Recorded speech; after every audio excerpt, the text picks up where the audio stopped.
And I now give the floor to Mr. Akobi Messan, Secretary General of the Ministry of Security and Civil Protection of Togo,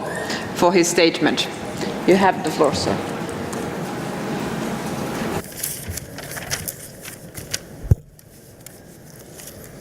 Merci, Madame la Présidente. Je voudrais rappeler d'entrée que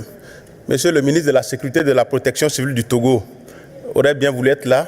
mais compte tenu des contraintes de dernière minute, il m'a chargé de conduire la délégation togolaise et de présenter la présente allocution. Madame la Présidente, je voudrais d'entrée de jeu, au nom de la délégation togolaise que j'ai l'honneur de conduire, vous présenter toutes mes félicitations pour l'efficacité avec laquelle vous conduisez les travaux de cette session. Permettez que je saisisse cette occasion pour rendre un hommage mérité aux autorités suisses, au secrétaire général des Nations Unies, son représentant spécial et tout le Bureau des Nations Unies pour la réduction des risques de catastrophe, les institutions partenaires et ceux qui ont œuvré pour la bonne réussite de cette importante assise. Madame la Présidente, au cours de ces 2 dernières années, le gouvernement togolais, sous l'impulsion du chef de l'État, son Excellence, M. Faure Issa Diomaye, a fait des avancées notables au nombre desquelles nous pouvons citer la création et l'opérationnalisation de l'Agence nationale de la protection civile, suivie du recrutement de 215 nouveaux agents, dont une 80aine de cadres supérieurs. L'adoption de la politique de la protection civile,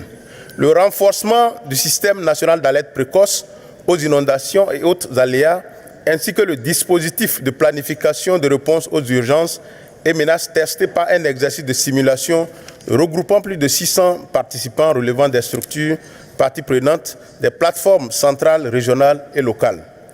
La gestion courant 2018 et janvier 2019 de plus de 18 000 déplacés du nord du Ghana vers le nord du Togo suite aux conflits ethniques liés au foncier. Je ne passerai pas sous silence l'assistance post-catastrophe que le gouvernement apporte aux sinistrés à travers l'Agence nationale de la protection civile. La maintenance permanente en état d'intervention rapide du matériel de protection offert à la sous-région ouest-africaine par l'OIPC.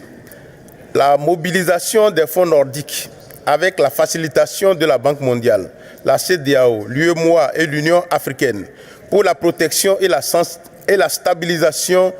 des portions des côtes togolaises en vue de minimiser l'impact du phénomène d'érosion côtière et de marée haute, par ricochet accroître la résilience des communautés exposées face au risque de catastrophe. Les vastes chantiers d'infrastructures routières et d'assainissement engagés par le gouvernement en zone urbaine, périurbaine et rurale afin de minimiser l'impact des catastrophes enregistrées au cours des décennies 2000 et 2010. Madame la Présidente, pour réaliser ces progrès ci-dessus énumérés, nous avons rencontré des difficultés parmi lesquelles nous pouvons citer le faible niveau de connaissance des caractéristiques hydro-bioclimatiques en lien avec les différents aléas majeurs aux faciès changeants auxquels le Togo est exposé, le faible niveau de mobilisation des ressources internes et externes pour la réduction des risques de catastrophe, l'absence d'un fonds national dédié à la gestion des risques de catastrophes et menaces. S'agissant des progrès accomplis relatifs à l'élaboration des stratégies nationales et locales de réduction des risques de catastrophes, le Togo s'apprête à actualiser son document national, vu les profondes réformes que le gouvernement a enclenchées afin d'arrimer ce dernier aux différents instruments de planification de développement sectoriel et multisectoriel. En exemple, le Plan national de développement PND, avec un accent porté sur le développement social, a intégré en son axe 3 la thématique de réduction des risques de catastrophe. Madame la Présidente, en termes d'engagement visant à accélérer la mise en œuvre d'un développement durable fondé sur les risques, le Togo vient de se doter d'un nouveau plan national de développement pour la période 2018-2022, en remplacement de la stratégie de croissance accélérée et de promotion de l'emploi. Ce plan prend en compte les questions essentielles de développement, notamment celles du développement des secteurs sociaux, du capital humain, du développement à la base et de la jeunesse, de la consolidation des bases de la croissance économique en adéquation avec la résilience des populations. Cet engagement pour le développement durable a toujours été fort, comme l'atteste le classement en 2018 du Togo par l'Overseas Development Institute, parmi les 19 États ayant fait les plus grands progrès en termes absolus sur 2 OMD.